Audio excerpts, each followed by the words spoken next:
Usap-usapan ngayon ang naging pahayag ni Robin Padilla na handa siya maging vice presidente sa 2028 kung hihilingin ito ng dating Pangulong Rodrigo Duterte.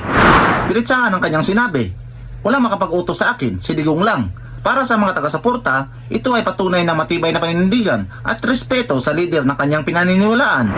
Kaya ang mahalagang punto dito ay hindi lang kung sino ang kanyang sinusunod, kundi kung ano ang kanyang sariling plataforma.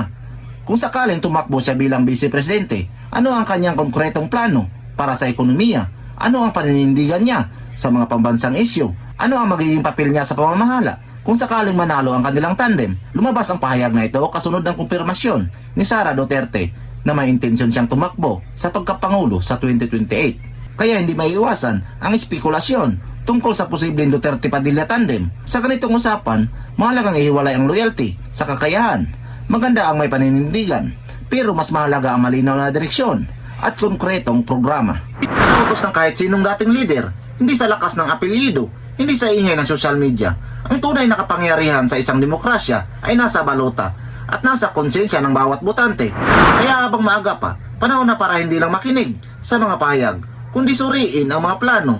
Huwag tayong basta madala sa loyalty, sa personalidad o sa emosyon. Mas mahalagang timbangin ng kakayahan, karanasan at malinaw na direksyon.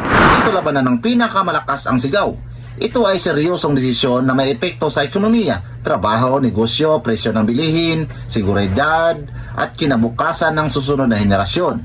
Sa 2028, mahalagang tandaan ang Vice Presidente at Pangulo ay hindi lang simbolo ng loyalty o pagkakaibigan sa politika. Sila ay inaasahang may sariling kakayahan, malinaw na plataforma at kakayahang magdesisyon para sa buong bansa. Kaya sa darating na kampanya, suriin natin ang mga pahayag, pakinggan natin ang mga plano. Dahil sa huli, matapos ang lahat ng mga debate, sino ang may malinaw na direksyon? Sino ang may konkretong solusyon? Gayunpaman, tulad ng ibang mambabatas, patuloy na sinusuri ng publiko ang lawak ng epekto ng panukala ni Robin Padilla, lalo na sa usapin ng ekonomiya, trabaho at social service. Ibig sabihin nito, hindi lang sapat na may inihain na panukala o may advokasya. Ang mas mahalagang tanong ay, ano ang konkretong epekto nito sa araw-araw na buhay ng mga Pilipino? Halimbawa, kung ang pangunahing isinusulong ay pagbabago ng sistema ng gobyerno, may mga sumusuporta dahil naniniwala silang makakatulong ito sa mas mabilis na paggawa ng desisyon. Ngunit may ilan ding nagtatanong kung ito ba ang agarang kailangan ng bansa.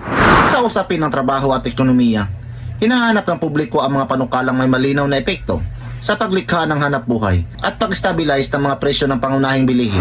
Uli, ang pagsusuri sa kanyang nagawa ay nakadepende rin sa pananaw ng bawat mamamayan.